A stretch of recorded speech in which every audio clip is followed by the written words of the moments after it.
Welcome back to GuyShrink, the podcast where we talk about what keeps a guy awake at night, or sometimes we talk about what ought to keep a guy awake at night. I'm Bill Roman, host here, and we're broadcasting from Toledo, Ohio, the Glass City. In GuyShrink, we talk about a lot of things with relationships, guys in relationships, marriage, kids, work. We talk about career. We've done one on grieving when you lose your partner. We've also talked about how to fire a friend. That was a good one.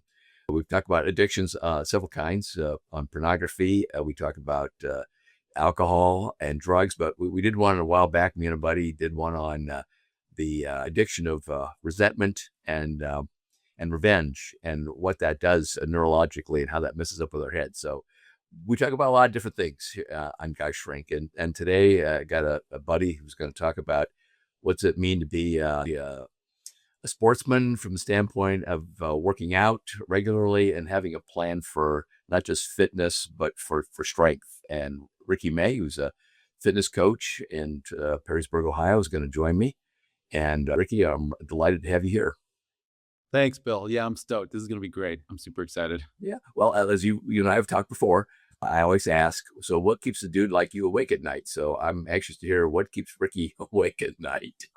Such a great question. We're diving straight in the deep end, Bill. Just around. Yeah. I would say I'll answer from a business perspective because health coaching and fitness is my business now. I noticed early on, Bill, I would have dreams. A lot of business coaches would have dreams about, or fitness coaches, they worry about running out of money, right? It's like, oh no, what if nobody signs up? What if I go out of business? I'm gonna look like a failure. I never had dreams like that to this day. And it's much less after being in the business for 5+ years now. My dreams, the recurring dreams I would have, or what will keep me up at night, is like forgetting about a client, or like, oh no, did I message that person? Did I check in with him or her? Because I love the high touch. I think, insert cliche about like keeping the personal training. Like I've done big budget programs. I've done like where you're 1 in 1,000, but I like keeping a smaller client load so I can give that individualized attention. So I've noticed for me, what keeps you up at night is worrying about like, oh, did I message that person today? Did I keep up with them? Like I love touching base with my people daily. Work-life balance is a struggle for me. So I try and take weekends off, but it's like when you love what you do, you want to check on your people. You want to make sure that they're getting results and they're feeling good. And Okay. so that's sort of what keeps me up, at least in regards to my business, is like making sure I'm giving everybody like the best of me and the best bang for their buck, best value, being plugged in as their coach and being up in their business. You know what I mean? That sounds great. So it's the personal connection that really, so to speak, keeps you awake at night. Yeah. But it's also kind of your main focus when you're working with a client is the personal connection. Yeah. So, I mean, on that note, one thing I've seen over and over again is like, I'll get clients who've had other coaches before, and they've been burned because like, it's like, oh, this guy said he's going to give me workouts and he didn't give me any workouts, or he gave me no nutrition plan, or he never reached out to me. I've retained clients and I've had a really, really good, what I'm realizing is customer service. A lot of the time is just doing what you said you were going to do. If you do follow through, and we can expand this metaphor to fitness instantly, right? Like, okay, showing up at the gym or Yeah. following the plan. Like when you follow through on the plan you set forth, it's crazy that like the bar is so low. Not to rant about today's society, but like the bar is low. And if you show up and do what you said you're gonna do, you're gonna stand out. You're gonna gain a reputation. You know what I mean? Yeah, we're just showing up. That's a huge issue. What was, I think Woody Allen said 90% of life is just showing up. Yeah, so accurate. Yeah, just show up and then follow through with it, which leads me to the question about, so what's the deal about a guy ought to have some plan for strength and fitness. So I talk a little bit about that idea. Oh, that's a great question. So here's what I'll say. Perfect segue. Like, yes, it's about showing up, but Bill, my nightmare, we're talking about my dreams, right? I'm talking about my nightmare. My nightmare is showing up at the gym. It's like, yes, 90% of the battle is showing up, but I'd add a little addendum to that of like, when I show up at the gym and I don't have a plan, I don't have like it's like, okay, I'll walk in. I guess I'll do the treadmill for a little bit. I'll do some biceps or maybe a little bit of bench press. Like I just hate that aimless feeling in the gym. So I always do this for my clients, but I also always do this for myself. Whether or not I'm working with the coach at the time, I always have, they say like there's an app for that. There's so many different workout apps. I'm like, download a free app on your phone that's got, whether it's an upper, lower, full body day or like, chest building workout, whatever the heck, like you want to do, get an app that has workouts programmed into it.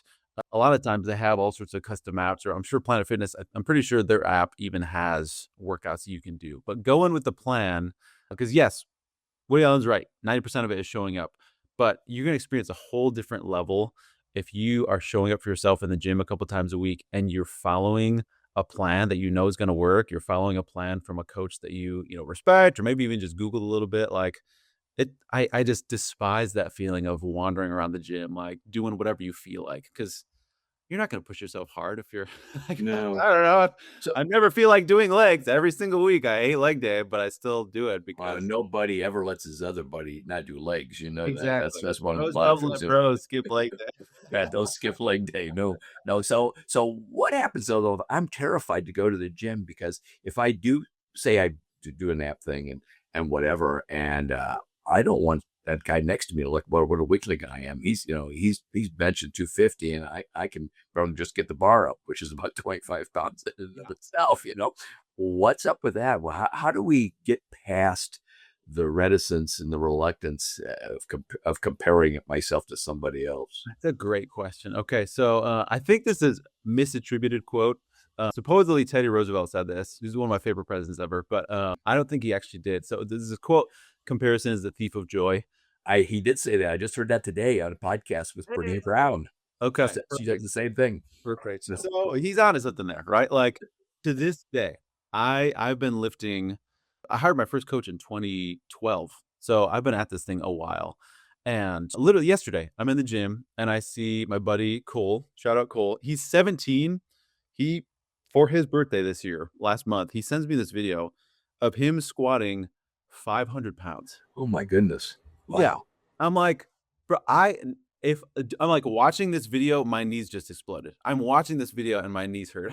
Like me at 37, comparing myself to 17-year-old Cole, my buddy in the gym, who I see regularly, right? Like, no matter, I feel great about my physique. I feel so, so good. But even with me feeling great about my physique, I still fall, into the comparison game. So going in knowing like, hey, literally everyone you see in this gym is in the same headspace as you. You're not the odd man out if you are in your head like, oh, how am I comparing to the guy next to me?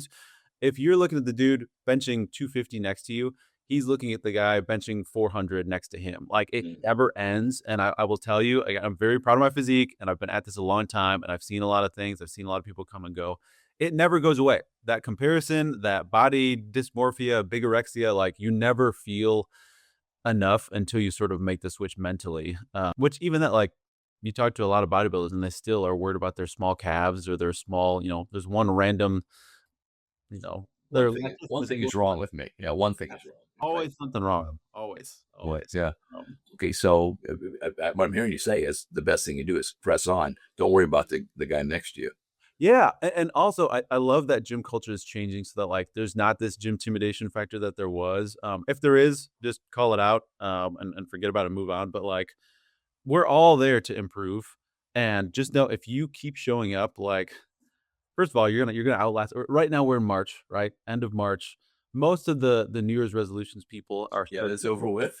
Done. so just know if you made it to March 20th when we're recording this, you're already in the top 10%. Like just be proud of where you're at and just know if you keep showing up and you're following a plan, right? You're following a plan and you keep showing up, you're gonna be there soon. You're gonna be there. You don't have to worry about people looking at you funny. If they do, forget about them. They're not worth your time anyways. Like, yeah, just show up and focus on you. Put your headphones in, blast some good tunes, and focus on your workout. Focus on your Yeah, as you're talking, Ricky, I'm thinking of a podcast I just did this week. I'm going to launch it off here real soon. We have this wrestling coach from Monroe, Michigan, up the street, or up the road, and Nick Eby's the coach, and he talks about how what he's doing with this bunch of women and guys, but he's got a flag. He had a flag in the back background of what we're talking. This is nobody cares, work harder. Yeah. I love that. Nobody cares. Work harder. Yes. Yeah, right. So don't quit worried about it. Those are words to live by. Like who gives a flying, like Yes, who yes, gives? yes, That's exactly, my matter. exactly. Yeah. So, Ricky, tell us a little bit about your journey into this. I know that you went to high school, blah blah blah, college, and all. So, what was your journey like to get where you're at today? Oh, that's a great question. Okay. So, I mean, how far back do you want to go? Right. Well, I was born at no, not quite that far. Yeah. I will say, like, I first got into the idea of exercise was very appealing, even as a kid. Like, we all have our superheroes that we look up to. Like, I was a huge fan of Dragon Ball Z as a kid, network. So I do like push-ups and sit-ups in my living room in like fourth grade. And I didn't know what I was doing. I'm sure my form was terrible. Like, but that gave me, watching Power Rangers, watching Dragon Ball Z, watching these kids shows or seeing Superman about all these people who they look amazing. That got me into it, and I was not a jock in high school, but I was very, very, very average athlete. I tried. I gave it my all, but I was not very gifted. I did not make varsity. But you went out for it though. See, I did it. you Did went out try. for it. Um, You gave it you gave it a try. Yeah. yes, for sure. And some of that was, my dad pressuring me to like go and play football or whatever. But like I did it and it was fun. It was not until after college, honestly. I graduated college and I got married like within a couple weeks of each other as a young Christian man. I think it was like 3 weeks apart, my graduation ceremony and my Wow. wedding. It's crazy May of 2012.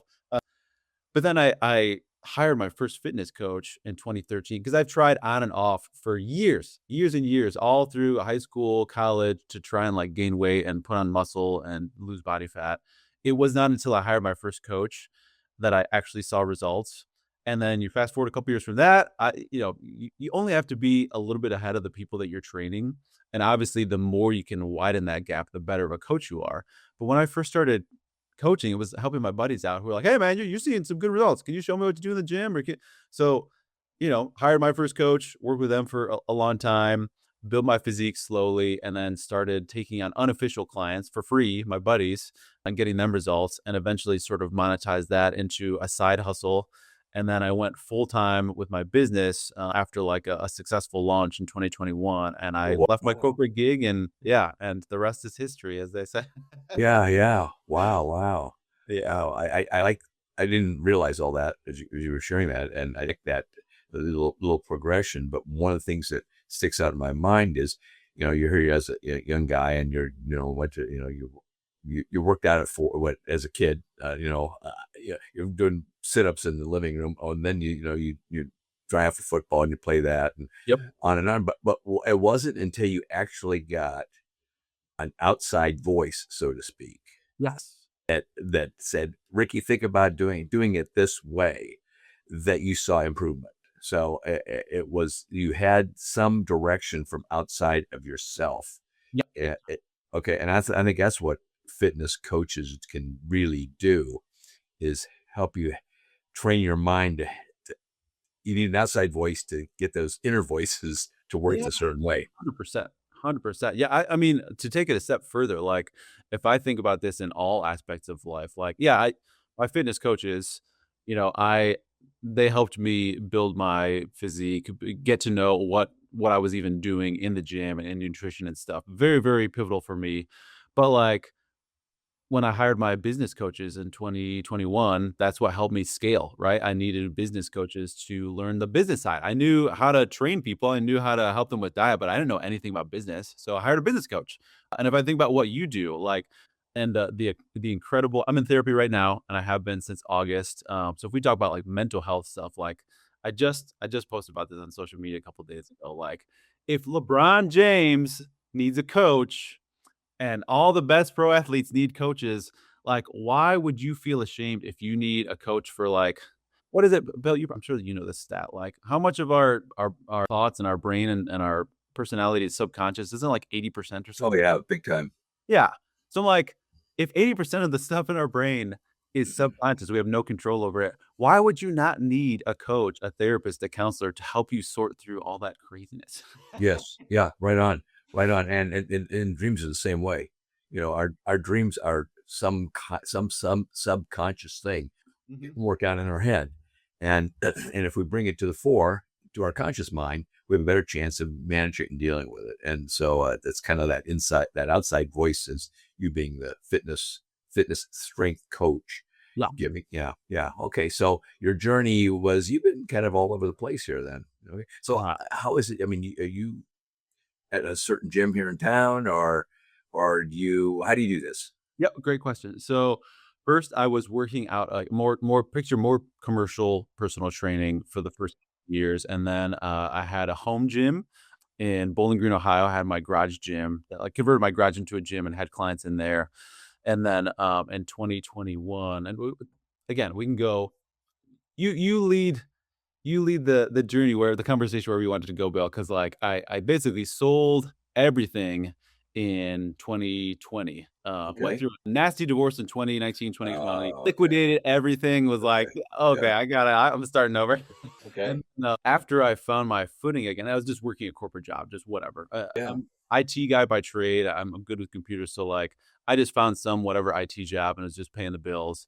But after getting out of survival mode and figuring life out, like got sold the house, had an apartment, sort of got into a good rhythm as like a single dad. I love my kid. She's awesome. She's so great. But learning a new rhythm of life, once I got out of survival mode and I could start like looking around, okay, what do I want to be about? What do I want to do with my life? How do I want to spend my time? I got back into coaching and I actually pivoted to all online. My business Okay. recommended online. So the nice thing is I can meet up with clients at whatever gym in town, and I do. But I also, what I've noticed in person versus online is like instead of seeing you, if you were a client, Bill, I'd see you maybe, once or twice a week for half an hour for your workouts. If I've got you as an online client, I can see your nutrition. I have an app that syncs up with your nutrition. It syncs up with your workouts. It keeps record of your personal bests in the gym and your workouts. I can get you home workouts. You can schedule them whenever it fits into your schedule. And I just noticed so much more compliance and so much more results working with people online when I can touch base with you every single Wow. day instead of Yeah. only seeing you twice a week or something. Yeah. Yeah. Yeah. Yeah. I want to come back to that in a little bit about how you operate there. But as you're talking, I'm thinking about Jim Collins, who wrote the wonderful book From Good to Great, if you're Mm. familiar with that. And he's written a whole plethora. He's got a new book coming out in April, and it's called What to Make of a Life. Ooh, And of course, you got to be in your 60s, 70s to be entertaining that question. oh yeah. But he describes to a T what you just said. He says, because he wants to, his major research his first part of his career was corporations. What makes a corporation thrive while another corporation similarly falls off the cliff and goes bankrupt, goes out of business? And looking at what are the characteristics of what are the systems and characteristics of that thriving business where the other one didn't have. Okay, but he shifted his research in the last 10 years. He's been working on this for 10 years to looking at people. Yep. Well, how is it that some people thrive after a crisis, so to speak, and others they just close up shop? That's oh, You just described what he called falling off a cliff. The first move is a cliff where you can't go back to the way it was. That's over with. You ain't never going back. yep. And so it's a whole brand new thing. And then followed by the fog as what the heck am I going to do? Yes. And Oh, which may last a couple of weeks, it may last a couple of years. And then he said, and then you find your ooh, fire, and then you run with that. And then he says, the reason you have the fire is because you've got in touch with your code, your encoding, he said. yeah. Now, as you're talking, Ricky, I'm hearing everything Jim Collins is saying in this new, it's you, dude, and of course, you might have another one of these things. I mean, this is no like, well, I had one cliff. No, you might have a couple of cliffs, who knows? But I love what he said, and he looks at real life people and how they manage that and what happened in their lives, those who thrived and those who didn't. And you're describing how you, in the fog, somewhere along the line, took a while, you got fire. And I mean, you are very fired up. I can, in our conversations, you're very energetic. Yeah. And that's years worth of work here, Ricky. It's not just like, oh yeah, I read a book and everything's okay. Anyway, you described exactly what Jim Collins was saying. I just want to say that. I thought this is right on, man. What Collins is talking about. And So yeah, we need to be alerted to this stuff because this kind of stuff happens to everybody. big time. Yep. You know, Big time. cliff, fog, fire, maybe not. Maybe we get extinguished, but finding our encoding, what we were made for. And you didn't say that. I believe you were made to do what you're doing right now. I think so. It feels very, I'm in my zone, I'm in my niche. And man, that's so interesting. I want to read that book now because I'm like, I didn't have it, articulated like that. But as you're describing it, I'm like, that's 100% what I went through. Yeah. Yeah. It's coming out, I think, April 7th or something like that. The book will be published. What to Make of a Life Okay. by a genuinely brilliant, humble, brilliant man. Yeah. Jim Collins. Yeah. But in our conversation before, we talked a little bit about, you mentioned this thing called a tactical retreat. What did you have in mind about that? That's an interesting phrase. What do you mean by tactical retreat? Okay. So sort of to stay on the same topic, like I would call, because there's multiple levels and layers to this, right? Tactical retreat can be everything from we'll talk about reverse diets and diet breaks and stuff like that. Like tactical retreats in the small term, short term, but I would say like tactical retreats in the long term. I think part of that fog that you mentioned, that he mentioned in his book, is like, lots and lots of turmoil, lots and lots of, okay, who am I? I thought I was this, Christian husband and father and all three of those things. Like, okay, well now I'm like, I don't want to say part-time dad, still full-time dad, but see my kid half the time. I'm no longer a husband. I went through like a religious falling out. That was part of my career. So I had all this fog, all this like, who am I? Who do I want to be? And I sort of did a tactical retreat into myself of like, everything's in turmoil. I feel like I'm in a hurricane. I get out of the hurricane and it's like, let's just find our feet, figure out what we want to be about. Like, let's just sit here for a second and I'll use this metaphor. I heard this once before. It was, there's training that I think it's at the Army Rangers or something. They have this helicopter rig that's like set up to go underwater to like simulate a water landing or a water crash. And what they tell you, I heard this in 2019, Bill. Like, this was so perfect for my life. They say, like, if you're in a helicopter and it's crashing, what they train the soldiers to do is basically it's like sit still and wait for the violent motion to stop. Sit still and wait for the violent motion to stop. And that was the phrase that kept playing over, because like when you're underwater in a helicopter that's upside down, you don't even know which way is up. You're so discombobulated. You're like, I don't know how to get, where's the door? Am I like upside down or sideways? What's happening? So they say, sit still, wait for the violent motion to stop. And then you can unbuckle your harness and you can make a plan and figure out which way the bubbles are going. So you can figure out which way is up, and then you can head out the emergency escape.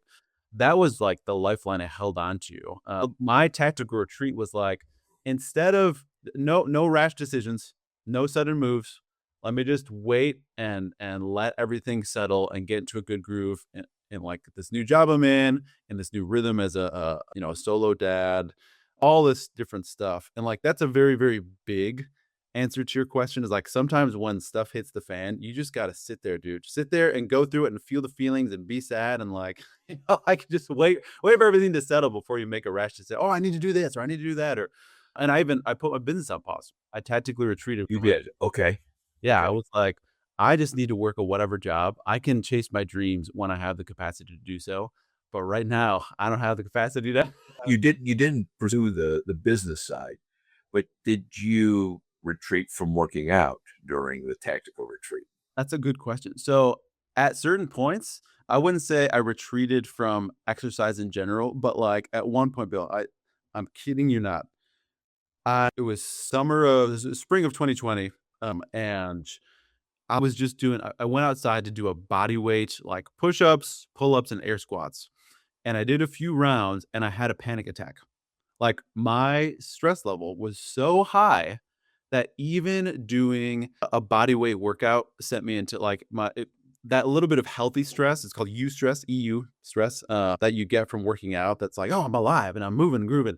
That put me over the edge, and I had a panic. Really? Attack. Really? Yeah, it was too much. So, but I knew I needed to move. So what I did is I got super into running. This is a whole story too. I don't know how much time we got, but like super into running. We can make it 2 episodes. Yeah, right.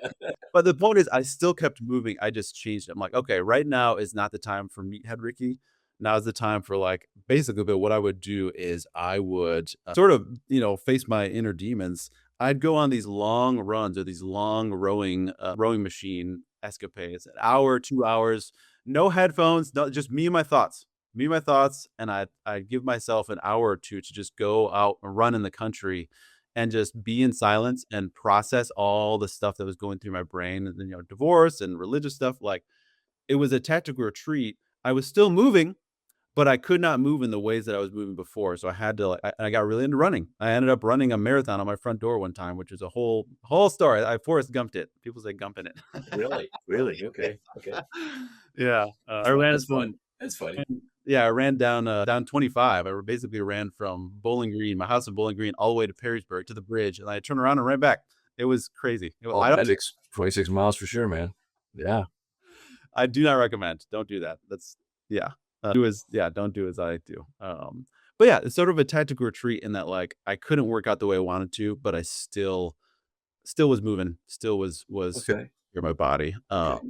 So they're out there, particularly if I fall off a cliff, that might be important, so to speak, to think in terms of a tactical retreat, which may be for, a little bit of time, more than, an afternoon, but I don't know, it might take a couple months. I don't know. Yeah, I was in that phase for a while. It's probably, I would say the better part of a year was me just like recovering. And here's what I'll say, but like last week, okay, I've been moving and grooving. I'm in a really, really good spot in business and workouts. Everything feels good. But even last week, sort of in a smaller time period of tactical retreating, I took a deload week from working out.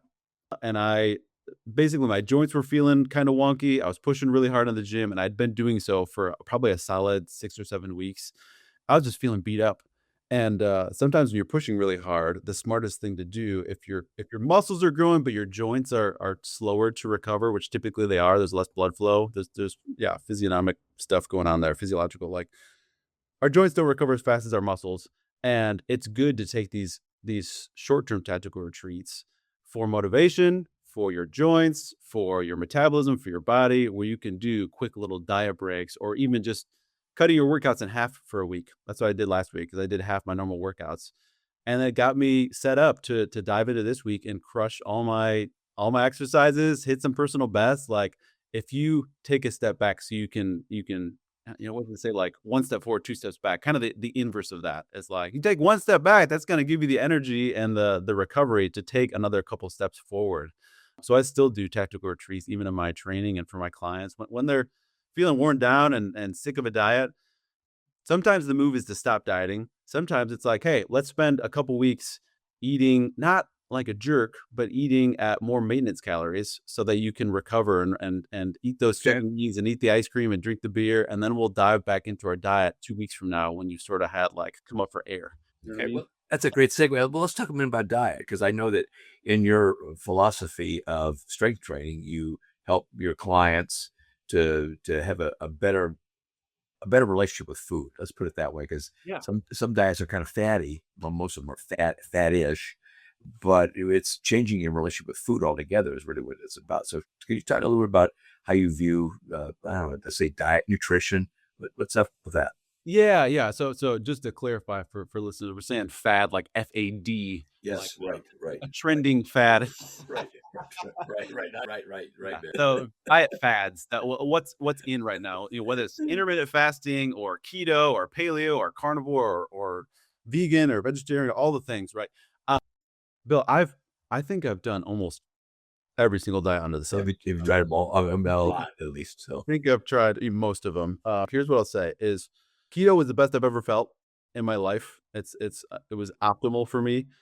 But like eventually, you just miss bread, you miss beer, and like keto bread and keto pizza are okay, but they're not the same as that delicious gluten-filled glory that it's like a donut or a keto cookie is not the same, man. It just doesn't hit the same. So, even though it's the best I ever felt, what I've found and what works best for me and what works best for my clients is like, if we can, instead of reinventing the wheel or throwing you in a whole new diet, if we can make micro changes to your diet to get it working for you and not against you. Again, Bill, if you came in, right? If you came in as a client, the first thing we do, it's not like day one is tomorrow. It's like, Bill, keep a little food diary. I want to know if you Food love, diary. Ooh, just like a recording. We're just recording what you eat. Because I want to know, like, do you love breakfast or do you always skip breakfast? Do you have a big lunch or big dinner, or like when do you eat your calories? How many are you eating? What does it look like? Because if I can learn your patterns and we can introduce a little bit more protein, a little bit more fiber into the meals you're already eating, we don't need to throw you on keto or paleo or carnivore because I want you to be able to eat. You should be able to go out to eat. You should be able to eat with your family. You don't have to make a whole nother meal just for you or ask your partner to like, hey babe, can you cook this thing separate for me? Like, if we can't make this part of your lifestyle, it's never going to stick, or it's going to stick for a month or two, and then you'll get sick of it and you just revert back. But like, if we can sort of change what you're doing to make it work for you and not against you, that's where I'm finding most success for myself and for clients. Like, nope, no restriction, no, none of this. Like, you can't ever have beer or bread or whatever ever again. Like, let's make this. They say everything in moderation, but for real, let's not cut anything out.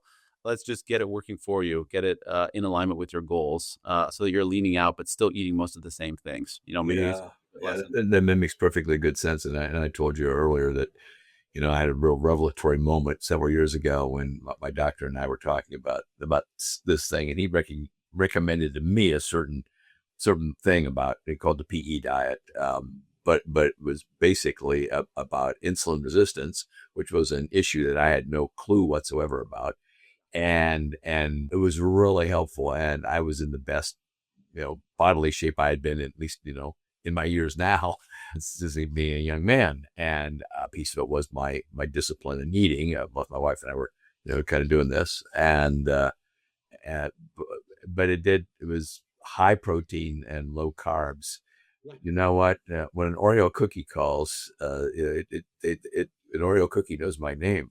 The double stuffed ones too with the glass of milk. Oh, yeah, that right, right. Let's have Come on, double stuffed with milk. if one is good, 5 or 6 are going to be Yeah, better. I'm like, I eat the whole row. I don't eat one cookie. Yeah, right.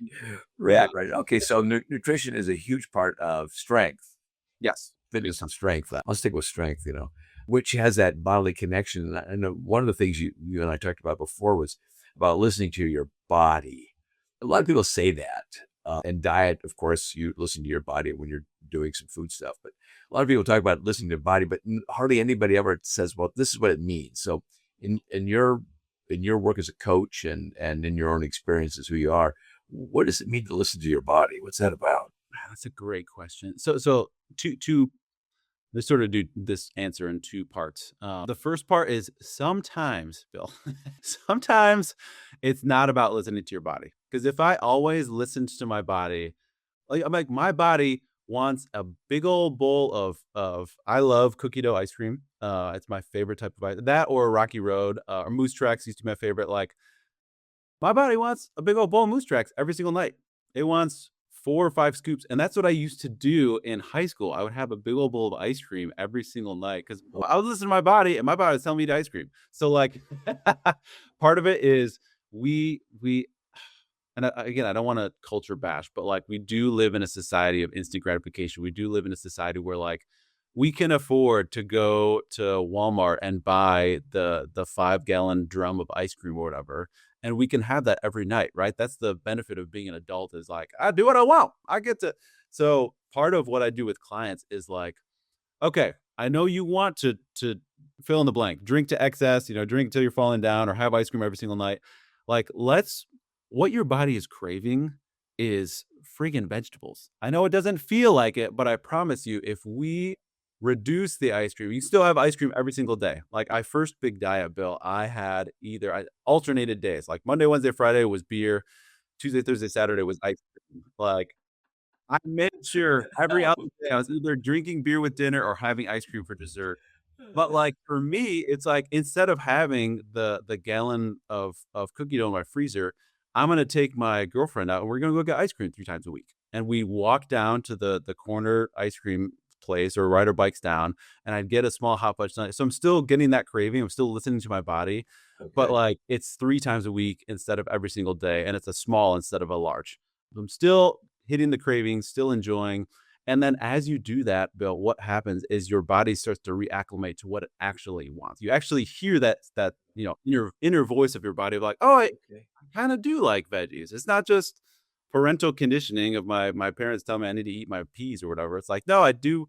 I start craving, like, protein. I start craving, especially if you're working out, you get in this groove of like right now, Bill, what listening to my body means to me is like I have a date tonight. Okay, so later tonight I'm going on a date. I'm gonna have a couple drinks, but the reason I'm gonna have two and not like 6 or 7 is because I'm listening to my body, and it's like I don't feel good when I have more Mm. than 2 drinks. I feel Okay. like Arbo. Okay. Okay. Like, Okay. and I'm gonna feel terrible tomorrow Yeah. if I have a bunch of drinks. So like I don't want to eat a bunch of junk and have a bunch of alcohol. I'm gonna have some, but, like, now that I'm more in tune to my body than I was when I was, drinking basically a glass of scotch every night and a bowl of ice cream, like, Okay. that was old Ricky. New Ricky's like, "We can still enjoy drinks, we can still enjoy, Yeah. sweets," but, like, in again, moderation sounds so lame, but it's like, no, you're listening to your body, you're listening to what it actually wants and needs, and that takes time. Sometimes it's like there's a little bit of not denial, but like, no, you can't. Like a little kid, you're not gonna let them decide what they want for dinner because they're gonna want gummy worms for dinner. You're Like, right. no, Right. you can Right. have a package of gummy worms, but you gotta have like your, chicken and what like my kid would much rather eat ice cream than her chicken nuggets every night or her Why not? patties in Yeah, the why morning. not? Why not? Well, I was thinking though about my body. My body, a little bit different. A different thing about my body. My body says, "Oh, you've done enough. You've done enough lifting today," or "Oh, well, you don't want to do that." That resistance, Yeah. resist the resistance. My body. I look at that bench. I don't want to skip today, but how do you help? How do you push through the resistance to get on the rower and row for an hour It's or this whatever. this What's is your advice on that? here's what I'll say. I'm gonna be real. I bet you and me and most of our listeners probably didn't feel like going to work this morning, right? We probably don't feel like going to the dentist next week, and we probably don't feel like getting our oil changed the week after that. Like, I don't feel like paying my taxes, but you know what I'm gonna do? Come April 15th, I'm gonna make sure my taxes are filed. So, like, I think if we have this weird thing that we do where it's like, I don't feel motivated to go to the gym. I don't feel motivated to work out. Like, who cares? Do you feel motivated to show up for work? No, you're trying not to get fired and you're trying to keep a roof over your head. Do you feel motivated to brush your teeth? No, you're avoiding the pain of cavities, right? I think with working out, it's the only thing that like you actually get a good return on. So if you can sort of change this, That's if I good. gym, not only do it like if I brush my teeth, cool, I avoid the pain of cavities, but it's not like the more you brush your teeth, the more white they get and the better your teeth get and they realign and they get brighter and whiter and a better smile. You don't get like the Colgate experience, right? With working out and exercise and health, your skin does clear up and you do build muscle and you do burn fat. Like you have these outward things. Like your car doesn't look it doesn't turn into a nicer car if you get the oil changed, right?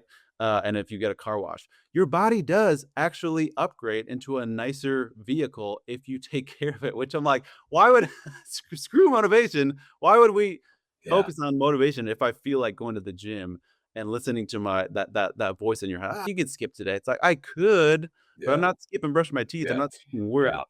Also, I Yeah. do get this awesome return of like looking better, feeling better. It's hard, but it's worth it. You know what I mean? Yeah. Yeah. That's good. I'm glad you said that. Roy Baumeister, another researcher and therapist, has done quite a bit of work on motivation. And he said, yeah, don't count on motivation showing up. Yeah. It's the, what's the payoff if I do this? I like the payoff. it's more wholesome and better for me on the payoff. So I will expend the effort to do this. Don't wait for motivation. No, Have you ever heard of the rule of five? Ever heard of this phrase? say more. Maybe I've heard it, but So in a different way. I forget where it was some sports psychologist, but he's like, if you take 5 days, 5 workouts, one of those days is going to be you're feeling on top of the world. You crushed it. You hit a bunch of personal bests. It was amazing. Another one of those days is going to be you are dragging yourself into the gym. You're doing half the work. It's miserable. It's a miserable workout, and you hate being there. The other three, the middle three, are probably just going to be meh. He's like, I call them blue collar days. It's Okay. you don't feel like going, but you picture your dad doing a blue collar job in the factory. My dad worked at Jeep, the Toledo Jeep plant for 20, 30 years. Most of that time, he did not feel like going to Jeep. Yeah. Yeah. But he's a blue collar mentality. He just showed up. He's like, that's what you do. You just show up and you go to work, and Okay. here's how you feel. So this idea was really helpful when I heard this a couple of years ago of like, yeah, 1 out of every 5 workouts, amazing. 1 out of every 5 workouts, terrible. That leaves 3 that are just going to be like, okay, it was fine. It wasn't horrible and it wasn't the best. And once I made that switch, that helped me get way more of like the really good days because I didn't have this expectation of feeling like, oh, my motivation has to be at a 10 and I have to crush the work and I have to hit a personal best. Like, dude, sometimes you're just showing up. You're just showing up like you do for work. Does that make sense? Oh, it makes a great deal of sense. And I'm just thinking this morning, for instance, my workout this morning was I row for 50 minutes. Awesome. And then I do kettlebell swings in between. I do 5 minutes rowing, about 38 strokes a minute or so, and then I'll do 12 reps of kettlebell swings. So I'm using a 20 kilogram kettle. What is that? It's about 45 pounds. Yeah. And I'll do that for 50 minutes, and I thought, crap, I don't want to do that today. And I woke up, like that, and then because I had something I needed to do at 8:30 this morning, and oh man, it takes an hour to do that particular workout. And then I thought, you know what though, I have a sensei, another guy that I report into, Yeah. Carnival. And I thought, and I said to him yesterday, I said, I'll be in touch tomorrow. And I thought, I don't want to weasel out of that. So that was motivating. And then I got in there, and once I started, I did a set of kettlebells first. I got on the rower, and by the time I'd done the second or third turn of that, man, I was hauling ass. Yes. And I thought I don't know motivation or what. I got energy, and I thought all I needed to do was get started. Because once I got started, it was okay. Oh, that's such a good point. That's something I forgot to mention that because like sometimes I'll tell a client who's, oh, I don't feel like going into the gym today. I'm like, hey, just go for 5 minutes. Go do like a half-ass workout. Go, even if you're just marking it done. You go in and you do 1 or 2 exercises. I will frequently, sometimes if you're sick, it's best to stay home, right? If you're like Yeah. throwing up something, no, just stay home and sleep. You should skip that workout. But some days you're not going to feel like it, just like you said. All right. And you're like, okay, let me just do a little bit of something. Let me just get started. And then once you're there and you're in it, you're like, oh, this isn't so bad. Oh, I can do a little bit. That's what happened today. Yeah. So I wouldn't say it was stellar, and I wouldn't say it was more. I was probably blue collar, at least and then turned out, hey, this was pretty decent today. So okay. So one of the things that we talked about earlier was about how important it is, less about goals and more about putting systems into place or strategic thinking into place to get there. We spend a lot of time on goals, but we don't have a system on which to get to the goals.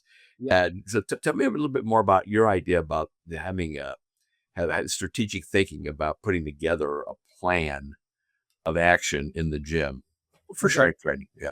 Yeah. Again, this is going to be a very, it's very like millennials/Gen Z approach of like, but even before this, like when I didn't have a smartphone until I was probably 25 because I just didn't want one. I had a flip phone that I loved forever. And I was the guy with a freaking clipboard and a pen in the gym. Oh, okay. I was the clipboard guy. One time I forgot it. And like the next time I went in, they're like, oh, clipboard guy, you forgot your clipboard. They had it at the front desk because they just knew me as I was infamous as the nerd. Well, like I still do that to this day. For my, I will say sometimes I'm in maintenance mode and I don't like tracking my food when I'm in maintenance mode. I like enjoying my life. I do not live and die by counting every single calorie. But right now, Bill, I'm in a diet. I have a vacation next month. and I'm in this like month and a half diet phase. When I'm dialed in, I have these systems of like I use my Fitness Pal. There's a million. There's Lose It. There's my Fitness Pal. There's Chronometer. There's Macro Factor. There's all these apps that will. It's like you tell it your goals. You tell I want to lose X amount of pounds by X amount of days or whatever, and here's my stats. It cranks out a meal plan and suggestions and tips and tricks for you. It's so great. You can just like with today's technology, you can Mm, outsource either through a coach like me, I will hook you up, or like there's a lot of good apps just to get you started in the right direction. But okay. yeah, it's on you to like still show up and do your stuff. So that's a whole nother thing. We could talk about accountability because like you said, you've got your buddy, your sensei who you've got to check in with. That's a whole nother thing. But at least in terms of systems, I'm like, my eating is systematized, right? I use an app for that. My lifting is systematized. I've got, you know, everything. Like I use the RP Hypertrophy app. It's an amazing app that Okay. has algorithm that adapts with you, and the coaches program your workouts. But there's simple ones like Strong List 5x5 or Starting Strength. These apps that are free to download. All you need is your smartphone or an iPad or something, and it keeps track of your exercises, and it tells you what exercises to do, and it tells you when to increase weight or increase reps, and it has little videos to show you how to do it.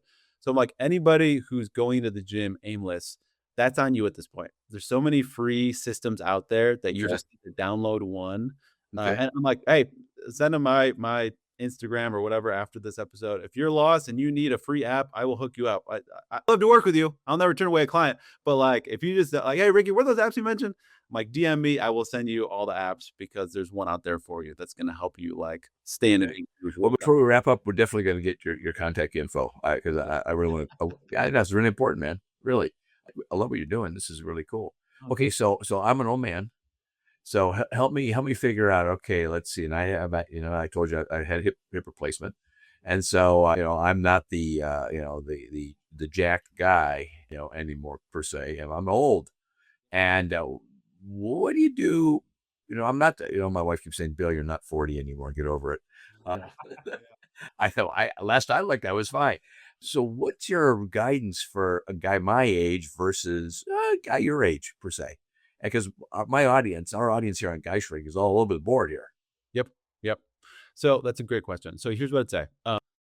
And I'll go a step beyond that. Like, cause I just signed a guy on Wednesday who literally on our call, he's like, Ricky, I'm telling you right now, I want to work out 5, 6 times a week. He's like, push me hard. I'm single.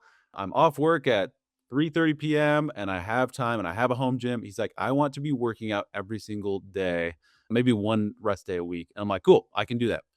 That's different from like my mom of 3 kids who wants to lose 150 pounds. Or I Oh, did have a client who wow. he was a professor at Bowling Green, BGSU, and he was in his 60s and about to retire, but trying to he's like, I have the scope now, and I want to give my health more of a priority now that my career is like lessening up. Yeah. And we started, again, it depends on you and your availability, but about half my clients are in the gym, half my clients are doing home workouts. For some people, it's 5 times in the gym. For other people, I think we talked about this before, Bill. It's like, cool, we're going to start you with steps, right? A step goal every day. And if you don't have a step tracker, I'm gonna buy you one for $20 off Amazon. A little baby step tracker. We're gonna look for what you can get your steps at work. You can get them on a walk after work. You can get them on the treadmill in front of the TV. I just want you to hit 7,000 steps a day. Or if Okay. you wear your tracker for a week and you're at 2,000 steps, let's bump you to like 3.5. Let's shoot for 3,500. And then next week, when that's normal, we'll bump to 4.5. And then like we'll get you up to 7 to 10,000 steps a day. But let's start small with steps. And workout wise, again, we'll have you track your food. Try to keep track of your food because like the first thing, Bill, I don't know if you've ever worked with like a financial advisor before, but Yeah. typically, Yes. like Definitely this is have. the first thing they say when you're like, "Hey, I want to stop spending so much money." What do they usually ask you? Well, first of all, how much money are you spending? Yeah. Yes. And what's the ratio between your income and your spending? Yeah. So You it's like know. let's look at your budget. Let's make a budget or figure out Yeah. where all your money is going. Same for calories. before we even put you on a diet, let's just find out what your calories are. Just keep a little food diary of your food, and you can use MyFitnessPal or something, or even writing it down because you're gonna, like you said about if I've had clients who sign up with me, and they're like, "Oh, you're gonna you're gonna track my food?" I'm like, "Yeah." "Okay, but you're gonna know I had 8 Chips Ahoy cookies for lunch." I'm like, "What?"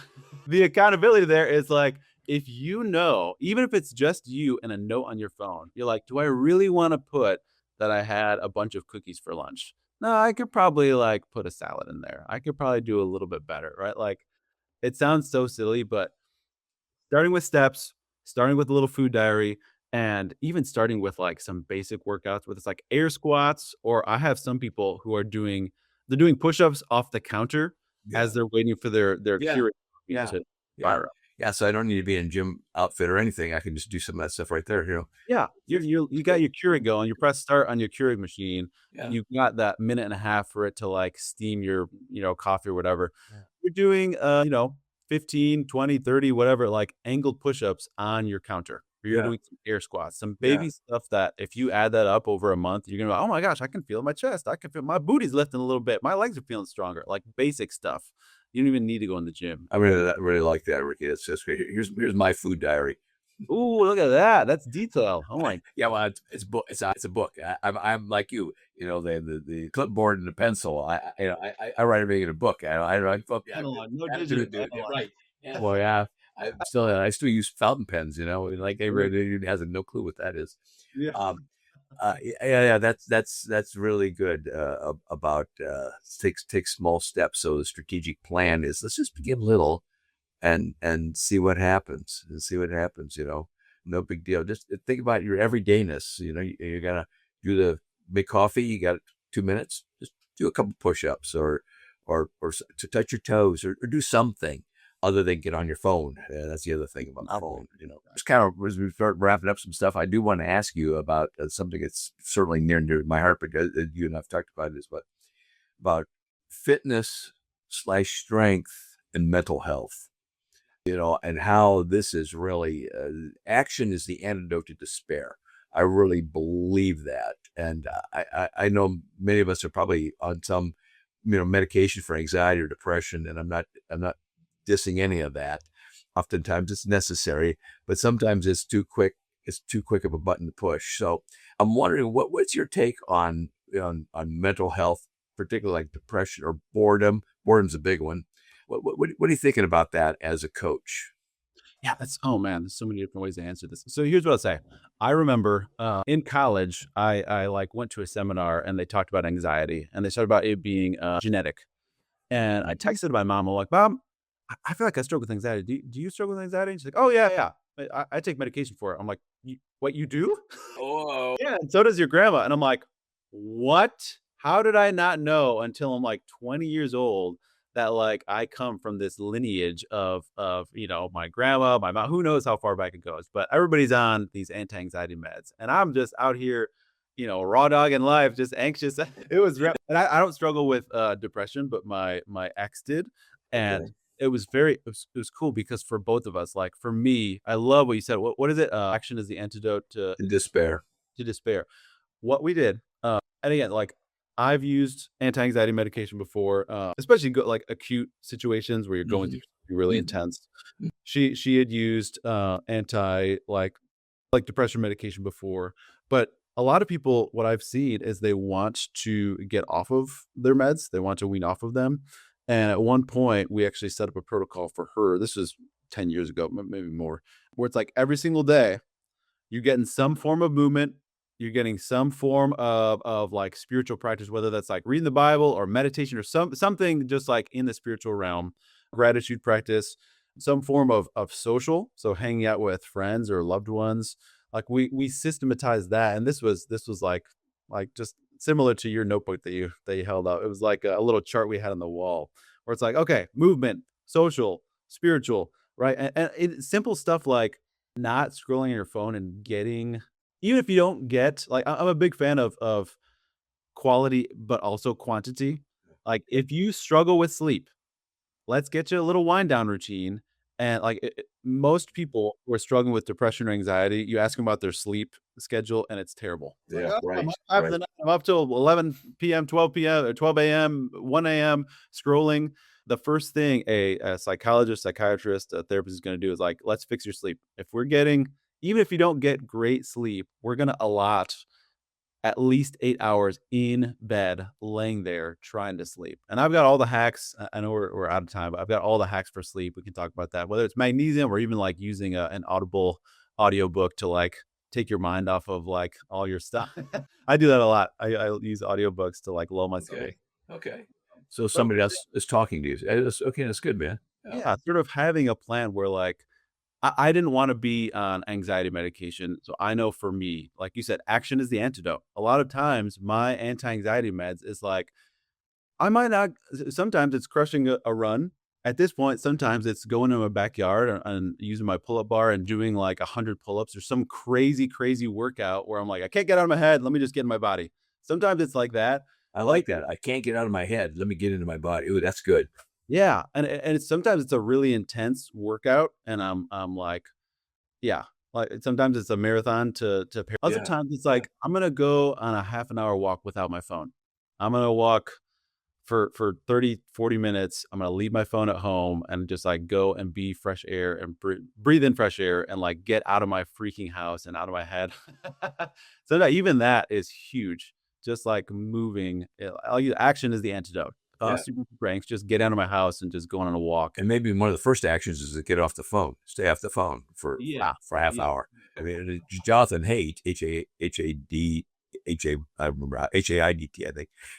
Anxious Generation is one of his new books. It talks about the phone. The phone's the culprit here, but nobody's got the phone in our face. That's our own choice, and maybe we need to have a little more reasoned choice. And I'm not for the next half hour. I'm not going to look at it. I'm going to go for that walk, like Ricky said. So, okay. I had a coach challenge me last month. They're like, put your phone in grayscale. Like that alone, you if you just put your phone in black and white, like grayscale mode, you're gonna be so much less likely to scroll because it's just not as appealing. If you make it right, if you like take away the tasty food, you don't want to eat as much. If you take away the tasty algorithm or Instagram or whatever, because it's gray, it's black and white, Yeah. like that. My phone time got cut in half just by changing to That is grayscale. really that's a neat idea. I didn't know that. So yeah. Yeah, that's Well, Ricky, before we wrap up here with our elevator talk, well, how do people get a hold of you? What do we need to know? Yeah, best way honestly is social media. So Ricky Lee May on everything, TikTok, Instagram, Facebook.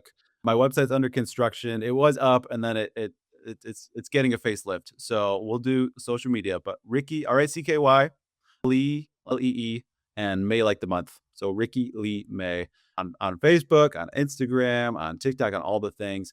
If you follow me, I'm gonna comment and follow you back. If you DM me, we'll start a conversation. If you start liking my posts or comment on, I love interacting on social media. I use it a lot as sort of free advertising, but just as like talking to people. Sure, It's sure, great. It's on my sure. hand, and I Sure. love. We'll have that information, on our little write up there that'll accompany what's kind of interesting. Our engineer Jordan, when he went to school together, it blows my mind that you guys went to school together. So Yeah, we go way back. Yeah, we went to church together and youth group and school and all the things. So he's a great guy. that's yeah, he certainly is. So hey, so Ricky, here we are. We're in a building, and we're gonna go up the elevator. We got some floors to go to, and we both get in the elevator at the same time. And the door closes, and it's kind of like, oh crap, now what? And you got a few seconds to give me what is it that you want me to leave that elevator with that you have caused me to go, I never thought of that Mm. before. What would be your little elevator speech to me? That's such a great question. Is this in regards to like health and fitness stuff? Yeah, just what we talked about today. Yeah. Yeah, I would say I'll steal a line. We've quoted a lot of good authors and speakers today. I'll steal a line from, was it James Clear? Is he Atomic Habits? Yes. Yeah. So he talks a lot about being 1% better. So he's like, if you're 1% better every single day and you make these, instead of beating yourself up, Bill, instead of, oh man, another day where I didn't work out, like focus on one small win you can do today. We're focusing on the small wins. I do this with my clients. I have them send me wins every day. I'm like, if you can focus on stacking up small wins, small consistent improvements, that's going to carry you so much further than the self-doubt or the self-hatred or the fear of failure. Like, nope, you don't need to succeed at anything huge. Just make one small win. If you screw up at breakfast, you're going to do better at lunch. If you screw up at lunch, you're going to do better at dinner. Right? Don't start tomorrow. Start with the next meal. Start with the next step. Start with some air squats while waiting for your Keurig machine. Right? We're looking for 1% better every day. These small wins, because you're going to get this momentum going. You're going to get this dive going all in the right direction instead of, because we're all our worst critic. I had to work my self-talk a lot. But one thing that helped was just stacking up small wins and like being kinder to myself and just trying to be, instead of 10 or 20 or 50% better, let's just focus on 1% better today. Oh, that's great. Great advice. Yeah. And the elevator door opens and I walk out. I never thought of that before. So hey, well, nobody cares. Work harder. That's good too. Right. Well, you've been listening to GuyShrink, the podcast where we talk about what keeps a guy awake at night or what ought to keep a guy awake at night. Our guest today has been Ricky May, who's a strength trainer in Perrysburg, Ohio, and also has a great presence online. And we've got to be in the show notes how to get a hold of him or listen up. Thanks for listening. We're on all kinds of platforms, and see you next time. This is Bill Roman signing off.